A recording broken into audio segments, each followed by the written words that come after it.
महाराष्ट्रासह देशभरात मान्सूनला ब्रेक लागला असून जून महिन्याचे 16 दिवस उलटून गेले आहेत। अशा स्थितीत मान्सून का खोळंबलाय, मान्सून पुढे कधी सरकणार, कोकणात व महाराष्ट्राच्या अंतर्गत भागासह विदर्भात मराठवाड्यात मान्सूनचं आगमन कधी, या सगळ्या बाबींवर ज्येष्ठ निवृत्त हवामानतज्ज्ञ माणिकराव खुळे यांनी माहिती दिली आहे। ती या व्हिडिओतून समजून घेऊयात। नमस्कार, मी गोकुळ पवार आणि तुम्ही पाहत आहे लोकमत ॲग्रो। तर मान्सून का खोळंबलाय हेच पहिल्यांदा समजून घेऊयात।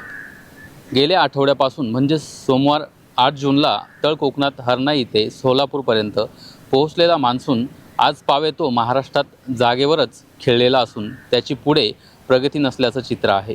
वायव्येकडून वाहणाऱ्या उष्ण वाऱ्याचा तसेच अरबी समुद्रात 3.5 ते 4.25 किमी दरम्यान असणाऱ्या प्रत्यावर्ती वाऱ्याच्या प्रणाली व कमकुवत मान्सूनी वारे महाराष्ट्रातील मान्सूनच्या वाटचालीस अडथळे ठरत आहेत।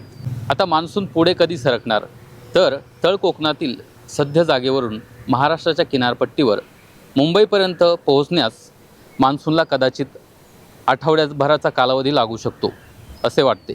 म्हणजे मंगळवार 23 जूनला वातावरणात बदल होऊन मान्सूनला पुढे सरकण्यास सक्रियता मिळण्याची शक्यता जाणवते। तर कोकणात व महाराष्ट्राच्या अंतर्गत भागात मान्सून कधी येऊ शकतो, तर गुरुवार 25 जून ते बुधवार 1 जुलै दरम्यानच्या जूनच्या शेवटच्या म्हणजे एकादशी वटपौर्णिमेच्या काळात आठवड्यात मुंबईसह संपूर्ण कोकणात मान्सूनच्या चांगल्या पावसाची शक्यता जाणवते। मुंबईत चांगल्या पद्धतीने सेट झालेला मान्सून सह्याद्री ओलांडून मध्य महाराष्ट्राच्या अंतर्गत भागात हजेरी लावू शकतो असे वाटते। विदर्भ मराठवाड्यात मान्सून कधी येणार, तर गेल्या आठवड्यात चांगलीच वाटचाल केलेल्या बंगाल उपसागरीय मान्सूनची शाखा ही सध्याच्या पूरक प्रणाली अभावी सध्याच्या आठवड्यात काहीशी स्थिरावून धीम्या गतीने वाटचाल करू शकते।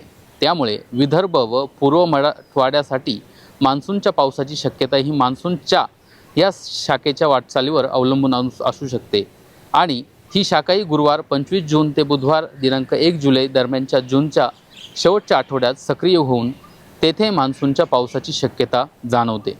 आता महत्त्वाचा प्रश्न असा आहे की पेरणी संबंधी काय शक्यता आहेत। प्रशांत महासागरातून येणाऱ्या मान्सून वाऱ्यांना एल निनो प्रभावामुळे काहीसा रोध तयार होत असून येणाऱ्या वाऱ्यात अधिक बळकटी अभावी कमी जोर असल्यामुळे महाराष्ट्रात दमदार पाऊस व पेरणी योग्य ओलीसाठी वाटच पाहावी लागेल असे वाटते। जूनच्या शेवटच्या आठवड्यातील पावसाच्या शक्यतेनंतर 1 जुलैनंतरच वातावरणीय बदलानुसार यावर भाष्य करता येईल असे स्पष्ट मत माणिकराव खुळे यांनी दिले आहे।